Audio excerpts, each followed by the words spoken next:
Doctor Sreevarma ஆயுள் தரும் ஆயுர்வேதா அறுவை சிகிச்சையில்லா குணம் ஆயுள் கால நிவாரணம். பெரியார் மண்ணில் நாம் தமிழர் கட்சியை விரட்டியடித்த மக்கள், நோட்டாவிடம் தோற்றுப்போய் ஓடிய சீமான்.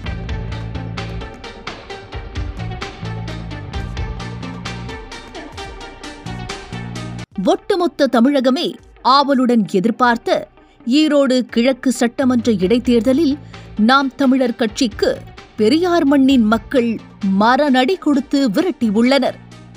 RSS சங் பரிவார்களுடனும் சிலர் மறைமுக ஆசிர்வாதத்துடன் பெரும்பலத்துடன் சீமான் நாம் தமிழர் கட்சி வேட்பாளர் சீதாலட்சுமி பெரியார் மண்ணில் களமிறங்கினார்.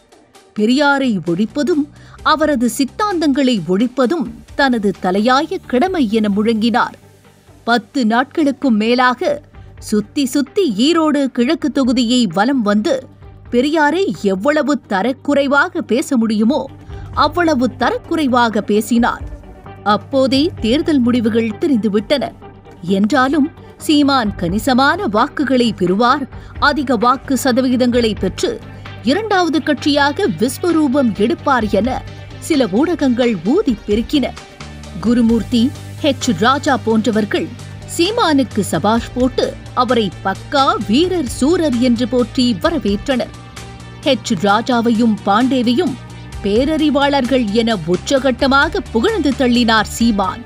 ஆனாலும் தேர்தல் வாக்குப்பதிவின் முன்பாகவே சீமானுக்கு முடிவு தெரிந்துவிட்டது போலும்.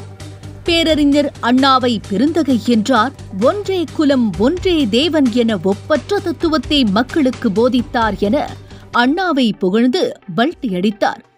ஈரோடு கிழக்கு தொகுதி மக்கள் நாங்கள் பெரியார் அண்ணாவால் வளர்க்கப்பட்டவர்கள் என்றும் சீமானின் பித்தலாட்டத்தை நம்ப மாட்டோம் என்றும் திட்டவட்டமாக தெரிவித்துவிட்டனர். இதில் உச்சபட்ச காமெடி என்னவென்றால், சீமானால் தபால் வாக்குகளில் நோட்டாவை கூட முந்த முடியவில்லை என்பதுதான் வேடிக்கை. தபால் வாக்குகளில் திமுக வேட்பாளர் சந்திரகுமார் 197 வாக்குகளை பெற்றார். ஈரோடு கிழக்கு தேர்தல் பிரச்சாரத்திற்கு முதலமைச்சர் மு.க. ஸ்டாலின் செல்லவில்லை. துணை முதலமைச்சர் உதயநிதி ஸ்டாலின் செல்லவில்லை. மாறாக ஒரே ஒரு அறிக்கையை மட்டும் முதலமைச்சர் வெளியிட்டார். அதற்கே சீமானின் நிலைமை இப்படியாகிவிட்டது. இதன் மூலம் ஈரோடு கிழக்கு மட்டுமல்லாமல் தமிழகமே பெரியார் மண் என்று செவிட்டில் அறைந்தது போல மக்கள் தெரிவித்துவிட்டனர். நாம் தமிழர் கட்சிக்கு எப்போதோ முடிவுரை எழுத தொடங்கிவிட்ட சீமான் இப்போது அதன் கடைசி வரிகளை எழுதிக் கொண்டிருக்கிறார் என்று அரசியல் நோக்கர்கள் கூறுகின்றனர். டாக்டர் ஸ்ரீவர்மா ஆயுள் தரும் ஆயுர்வேதா அறுவை சிகிச்சையில்லா குணம் ஆயுள் கால நிவாரணம். என்றும் உங்களுடன் மை இந்தியா. முக்கிய செய்திகளை உடனுக்குடன் தெரிந்து கொள்ள சப்ஸ்கிரைப் பண்ணுங்க, பெல் பட்டனை பிரஸ் பண்ணுங்க. என்றும் உங்களுடன் மை